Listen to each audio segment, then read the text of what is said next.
자, 삼성 신형폰 또 어떤 문제 있습니까? 삼성이 세계 최초의 스마트폰 기능이라고 홍보하는 심박수 측정 기능에 대한 논란입니다. 기존 정부 규정대로라면 의료기기가 아닌 전자제품에 심박 측정 기능을 넣는 건 불법입니다. 식품의약품안전처가 갤럭시 S5 출시를 위해서 규정 개정까지 했다는 비판입니다. 김지혜 PD가 취재했습니다. 지난 2월 말 삼성전자는 스페인 바르셀로나에서 개최한 행사를 통해 갤럭시 5S 등 자사 신제품을 공개했습니다. 이 자리에서 삼성전자는 신제품의 출시 일자도 공개 발표했습니다.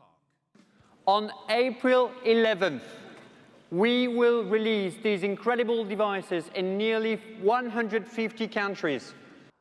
하지만 삼성의 공식 발표와는 달리 우리나라에서는 지난달 27일부터 갤럭시 S5를 구입할 수 있었습니다. SK텔레콤이 자사의 영업정지 기간에 갤럭시 S5가 출시되는 것을 피하기 위해 조기 판매를 시작했기 때문입니다.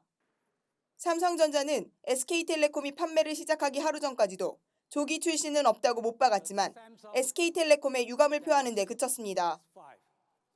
약속을 지키지 못할 경우 삼성전자가 입을 타격에도 불구하고 삼성이 불이익 조치를 취하지 않아 IT 업계를 중심으로 두 기업이 사전 조율을 했다는 분석이 나왔습니다. 한편 이날 SK텔레콤이 판매를 개시한 갤럭시 S5는 삼성전자가 광고했던 주요 기능 가운데 하나인 심박 센서를 사용할 수 없는 상태였습니다. 심장 박동수를 측정하는 기능이 비활성화된 채 판매된 이유는 의료기기 품목 및 품목별 등급에 관한 규정 때문. 최근까지 심장 박동을 측정할 수 있는 모든 기기는 의료기기로 분류돼 생산, 판매 시에 별도의 허가를 받아야 했습니다.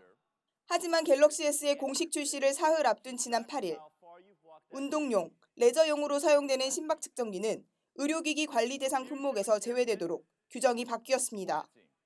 삼성전자의 신제품 공식 출시일 직전에 바뀐 규제.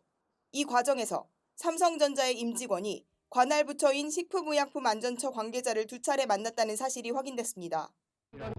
삼성전자와 식약처는 지난 12월 16일 그리고 지난 1월 21일 만났습니다.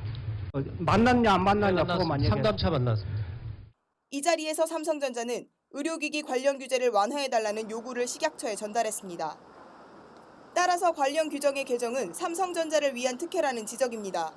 그동안에 중소기업들도 수없이 그런 요구를 많이 했잖아요. 식약처가 그거 안 들어줬잖아요. 그런 왜 삼성에서 얘기를 하면 들어주게 되느냐 이 말입니다. 한 번도 들어주지 않던 식약처가 어떻게 삼성이 요구하면 석 달 만에 이게 일이 끝나냐 이 말이에요. 정부의 이러한 특혜성 규정 개정은 단순히 스마트폰 판매를 용이하게 해주는 데 그치지 않습니다. 갤럭시 S5에 의료 기능이 탑재된 점, 삼성전자가 원격 진료 도입의 최대 수혜 기업으로 꼽힌다는 점, 삼성전자가 지난 몇 년 동안 원격 의료 사업을 준비해 왔다는 점에서 정부가 대기업이 바라는 원격 의료를 강력히 추진하겠다는 의지도 익힙니다.